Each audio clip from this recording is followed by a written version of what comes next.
Hello నమస్తే, నేను journalist YNR. Harirama Jogayya లేఖల వ్యవహారం కంటిన్యూ అవుతుంది. తాజాగా మరో లేఖ విడుదల చేశారు. అంటే బహుశా దీన్ని లేఖగా కంటే కాపు సేనకు సంబంధించిన ఒక ప్రకటనగా చూడాల్సిన అవసరం ఉంది.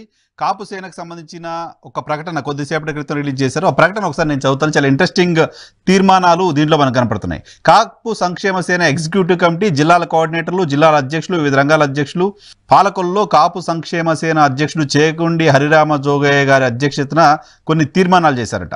హైకోర్టులో కాపులకు రిజర్వేషన్లు కలగజేసే విషయంలో కాపు సంక్షేమ సేన తరపున వేసిన పిటిషన్లపై జరుగుతున్న విచారణలోని వివిధ పరిణామాలను ప్రభుత్వం తమ కౌంటర్లో కాపులకు వ్యతిరేకంగా పోరాడుతున్న అంశాన్ని సభ్యులు దృష్టిలో తీసుకొచ్చారంట. సో ఇక తీర్మానం ఒక 5 ప్రధానమైన తీర్మానాలు చేశారు. తీర్మానం 1 ఏంటంటే, ఇకపైన కాపు సంక్షేమ సేన తూర్పు కాపు సంక్షేమ సేనగా రూపుదిద్దుకోవడానికి తీర్మానం చేశారు. 2024 ఎన్నికల్లో కాపు సంక్షేమ సేన జిల్లా నియోజకవర్గ కమిటీలు ఇతర కాపు సంఘాలను, బీసీ, ఎస్సీ, ఎస్టీ, మైనార్టీ కులస్తులను కలుపుకొని జనసేన తెలుగుదేశం కూటమి విజయం కోసం పనిచేయాలని తీర్మానం చేశారు. తీర్మానం నెంబర్ 2 ఇది. తీర్మానం నెంబర్ 1 ఏంటంటే, కాపు సంక్షేమ సేన తూర్పు కాపు సంక్షేమ సేనగా రూపాంతరం చెందింది. సో దీనిలో సెకండ్ తీర్మానం ఏంటంటే, టీడీపీ జనసేన కూటమికి మొత్తం కాపు సంక్షేమ సేన తరపున అందరికీ ఆ కూటమికి మద్దతు తెలుపుతున్నాం అనేది తీర్మానం నెంబర్ 2. ఇంకా 3వ తీర్మానం, 2024 ఎన్నికల్లో జనసేన అభ్యర్థులుగా పోటీ చేయడానికి 2019లో జనసేన అభ్యర్థులుగా పోటీ చేసి 10,000కు పైగా ఓట్లు తెచ్చుకున్న 60 శాసనసభ నియోజకవర్గాలను ఎంపిక చేయడానికి కృషి చేయవలసిందిగా జనసేన అధినేత పవన్ కళ్యాణ్ గారిని కోరుతూ తీర్మానం చేశారు. 2019లో జనసేన 130 స్థానాలకు పైగా కంటెస్ట్ చేసింది. అక్కడ 10,000కు పైగా ఓట్లు వచ్చిన 60 స్థానాలకు సంబంధించిన అభ్యర్థులను గుర్తించండి అంటూ పవన్ కళ్యాణ్ గారిని కోరుతూ ఒక తీర్మానం చేశారు. తీర్మానం నెంబర్ 4 ఇదేంటి, 2024 ఎన్నికల్లో పోటీ చేయడానికి జనసేన అభ్యర్థులుగా అవకాశం ఉన్న 60 శాసనసభ నియోజకవర్గాల్లో కాపు సామాజిక వర్గానికి సంబంధించిన బలమైన అభ్యర్థులకు 28 శాసనసభ నియోజకవర్గాల ఇవ్వాలి. అలాగే తూర్పు కాపు అభ్యర్థులకు 5 నియోజకవర్గాలు, పార్లమెంట్ అభ్యర్థులకు 5 పార్లమెంట్ స్థానాలు ఇవ్వాల్సిందిగా జనసేన అధినేతను కోరుతూ తీర్మానం చేశారు. సో జనసేన టీడీపీ కూటమికి కాపు సంక్షేమ సేన బేసరతుగా మద్దతు తెలుపుతూ ఉన్న నేపథ్యంలో పవన్ కళ్యాణ్ గారికి కొన్ని సూచనలు చేశారు. 60 శాసనసభ నియోజకవర్గాలకు సంబంధించి అభ్యర్థులు నిలబెట్టాలి. అందులో 28 కాపులకు, 5 తూర్పు కాపులకు, 5 పార్లమెంట్ స్థానాలు కాపులకు ఇచ్చేలా కృషి చేయాలి అంటూ పవన్ కళ్యాణ్ గారికి విజ్ఞప్తి చేశారు. వీటిలో ప్రధానమైనది, కీలకమైనది, నేను ఈ వీడియో చేయడానికి కారణమైనది 5వ తీర్మానం. ఏంటి 5వ తీర్మానం? 2024 సంవత్సరంలో జనసేన టీడీపీ కూటమి విజయం సాధించి ప్రభుత్వం ఏర్పాటు చేయగలిగితే కాపు సామాజిక వర్గం సంతృప్తి మేరకు వారి సఖ్యత కోరుతూ ఈ క్రింది ప్రతిపాదన చేసినట్లుగా పదవుల పంపకం జరిపించవలసిందిగా తెలుగుదేశం అధినేత చంద్రబాబు నాయుడు గారిని కోరుతూ ఒక తీర్మానం చేశారు. ఏంటి ఆ తీర్మానం యొక్క సారాంశం అంటే, మొదటి 2.5 సంవత్సరాలు చంద్రబాబు నాయుడు గారు ముఖ్యమంత్రిగా ఉండాలి. Law and order, home, revenue పోర్ట్ఫోలియోలతో సహా ఉప ముఖ్యమంత్రి పదవి పవన్ కళ్యాణ్ గారికి ఇవ్వాలి. లా అండ్ ఆర్డర్, హోమ్ కాదు.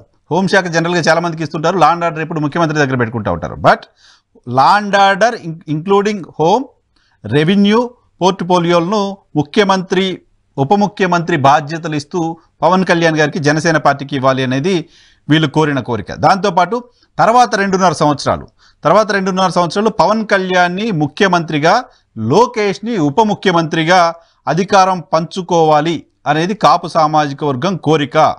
సో అలా జరిగినప్పుడు మాత్రమే, దానిపైన ఒక క్లారిటీ ఇచ్చినప్పుడు మాత్రమే ఓట్ల ట్రాన్స్ఫర్, కాపుల ఓట్లు, జనసేన ఓట్లు తెలుగుదేశం పార్టీకి ట్రాన్స్ఫర్ అవ్వడానికి సంబంధించిన అవకాశం ఉంటుంది అంటూ చంద్రబాబు నాయుడు గారిని కోరుతూ ఇలా చేయండి అంటూ ఈ తీర్మానం ఇప్పటివరకు 3 తీర్మానాలు పవన్ కళ్యాణ్ గారిని కోరుతూ చేశారు. ఇది 5వ తీర్మానం. చంద్రబాబు నాయుడు గారిని కోరుతూ తీర్మానం చేసినట్లుగా కాపు సంక్షేమ సేన, తూర్పు కాపు సంక్షేమ సేన నిర్ణయించింది. దాంతోపాటు మరొక తీర్మానాన్ని కూడా చేశారు. 6 2024 ఎన్నికల్లో జనసేన అభ్యర్థులందరికీ, కాపు కులస్తులందరూ, ప్రతి కుటుంబం 1000 రూపాయలు తక్కువ కాకుండా ఆర్థిక సాయం చేయవలసిందిగా కాపు సోదరులందరికీ విజ్ఞప్తి చేస్తున్నాం అనేది హరిరామ జోగయ్య చెప్తున్నమాట. సో చాలా ఇంట్రెస్టింగ్ డెవలప్మెంట్. గతంలో కూడా చర్చలు జరిగాయి. జనసేన టీడీపీ పొత్తు పెట్టుకోవాల్సిన పరిస్థితి వస్తే పవర్ షేరింగ్ ఎలా అనే దానిపైన చర్చలు జరిగిన నేపథ్యంలో నారా లోకేష్ కొద్ది రోజుల క్రితం టీవీ ఛానల్స్కి ఇచ్చిన ఇంటర్వ్యూలో ముఖ్యమంత్రి అభ్యర్థి చంద్రబాబు నాయుడు గారే, దెర్ ఈజ్ నో అంబిక్విటీ, ఆ పదవికి విషయంలో ఎటువంటి కన్ఫ్యూజన్ అయోమయం లేదు అనే విషయాన్ని చెప్పారు. దానిపైన జనసేన కాపు సంఘాలు అభ్యంతరం వ్యక్తం చేశాయి. ఇప్పుడు కాపు సంక్షేమ సమితి కాపు సేన బేషరత్తుగా కూటమికి మద్దతు ఇస్తున్న నేపథ్యంలో ఈ కండిషన్స్ పెడుతోంది. ఇది వీళ్ళని అప్పీల్ చేయడం అనుకోండి, లేదా మేము తీర్మానం చేసి మీకు పంపిస్తున్నాం అనే విషయం అనుకోండి. ఓట్ల ట్రాన్స్ఫర్ ప్రాపర్గా జరగాలంటే ఇలా జరగాలి అనేది కాపులు కోరుకుంటున్న విషయంగా హరిరామ జోగయ్య గారు చెప్పారు. ఇది ఆయన ఒక్క నిర్ణయంగా కాకుండా మొత్తం అన్ని జిల్లాలకు సంబంధించిన అధ్యక్షులు, నియోజకవర్గాలకు సంబంధించిన బాధ్యులు, ప్రముఖులు వీళ్ళందరితో కలిసి కూర్చొని చేసిన తీర్మానంగా చెప్తున్నారు ఆయన. 2.5 ఏళ్ళు సీఎం పదవికి పవన్ కళ్యాణ్ గారి పేరుని ప్రతిపాదించాలి. మొదటి 2.5 ఏళ్ళు మీరు తీసుకోండి, దానిలో కీలకమైన పోర్ట్ఫోలియోలు ఏ పోర్ట్ఫోలియోలో కూడా ఈ కాపు సంక్షేమ సేన తీర్మానం చేసింది, ఆ పోర్ట్ఫోలియోలు పవన్ కళ్యాణ్ గారికి ఇవ్వాలి. రెండవ టర్మ్ చివరి 2.5 సంవత్సరాలు అంటే 2026 డిసెంబర్ నుంచి 2029 వరకు పవన్ కళ్యాణ్ గారు ముఖ్యమంత్రిగా ఉండాలి, నారా లోకేష్ డిప్యూటీ సీఎంగా ఉండాలి. సో అప్పుడు వాళ్ళకి ఏం పోర్ట్ఫోలియోలు ఇవ్వాలి అనేది తీర్మానం చేయలేదు.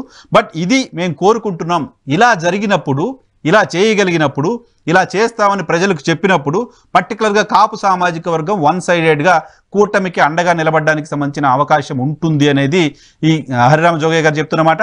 అంతేకాదు కాపు అభ్యర్థులందరికీ, కాపు కులస్తులందరూ ప్రతి ఒక్కరు మినిమం 1,000 రూపాయల చొప్పునైనా ఆర్థిక సాయం చేయాలి ఎన్నికల ఖర్చుల కోసమని. ఒకవేళ ఈ తీర్మానాన్ని చంద్రబాబు నాయుడు గారు కూటమి యాక్సెప్ట్ చేయకపోతే, అంగీకరించకపోతే ఏం జరుగుతుంది, అప్పుడు జరిగే నష్టం ఏంటి, అప్పుడు కాపు సంక్షేమ సేన ఎటువంటి నిర్ణయం తీసుకుంటుంది అనేది లేఖలో ఎటువంటి క్లారిటీ లేదు. అప్పీల్ అయితే చేశారు, తీర్మానం అయితే చేశారు. తీర్మానం పైన రెండు పార్టీలు ఎలా స్పందిస్తాయో చూడాల్సిన అవసరం ఉంది. నారా లోకేష్ అటువంటి స్టేట్మెంట్ ఇచ్చిన తర్వాత ఒక కన్ఫ్యూజన్ వచ్చింది. ఆ కన్ఫ్యూజన్ని పవన్ కళ్యాణ్ నాతో మాట్లాడి క్లారిఫై చేశారు అంటూ హరిరామ జోగయ్య గారు చెప్పారు. ముఖ్యమంత్రి పదవి విషయంలో చంద్రబాబు నాయుడు గారే ముఖ్యమంత్రి అనే విషయం నారా లోకేష్ చెప్పినప్పటికీ దాన్ని పట్టించుకోవాల్సిన అవసరం లేదు, సరైన సమయంలో సరైన వేదిక పైన నేను ఆ విషయాన్ని క్లారిఫై చేస్తానంటూ పవన్ కళ్యాణ్ తనకు చెప్పినట్లుగా హరిరామ జోగయ్య ఒక లేఖ రిలీజ్ చేశారు. ముఖ్యమంత్రి పదవి విషయంలో గతంలో కొద్ది రోజుల క్రితమే పవన్ కళ్యాణ్ చెప్పిన మాట కూడా, ముఖ్యమంత్రి ఎవరు అనేది ఎన్నికల తరువాత నేను చంద్రబాబు నాయుడు గారు కలిసి కూర్చొని నిర్ణయం తీసుకుంటామనే విషయాన్ని ఆయన చెప్పారు. సో ముఖ్యమంత్రి పదవికి సంబంధించి జనసేన స్టేక్ కోరుతోంది అనే విషయం పవన్ కళ్యాణ్ మాటలు బట్టి అర్థమవుతోంది. కాపు సామాజిక వర్గం అంతా చాలా బలంగా పవన్ కళ్యాణ్ కనీసం 2.5 సంవత్సరాలైనా ముఖ్యమంత్రి పదవిలో కూర్చోవాలి అనే ఆలోచనతో ఉంది. దానికి సంబంధించి డిమాండ్ చేయాల్సిన అవసరం ఉంది అని చెప్తోంది. 60 శాసనసభ స్థానాలకు సంబంధించిన లెక్క కూడా చెప్తోంది. గడిచిన ఎన్నికల సందర్భంగా 135 స్థానాల్లో జనసేన పోటీ చేస్తే అక్కడ 10,000కు పైగా ఓట్లు వచ్చిన అభ్యర్థులను గుర్తించండి. 60 శాసనసభ నియోజకవర్గాల్లో పోటీ చేయండి.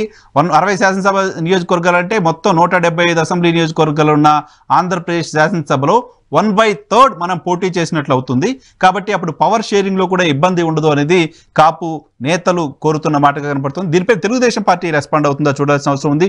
ఇప్పటివరకు జోగయ్య గారు మామూలుగా లేఖలు రాసినట్టుగా చూడాలి కాపు సేన అధ్యక్షుడిగా, కానీ ఇప్పుడు అందరితో కూర్చొని చర్చించి తీర్మానాల రూపంలో దీన్ని చేసిన నేపథ్యంలో దీనిపైన జనసేన తెలుగుదేశం పార్టీ ఎలా స్పందిస్తాయి అనేది ఖచ్చితంగా ఆసక్తిని కలిగిస్తోంది. Thank you.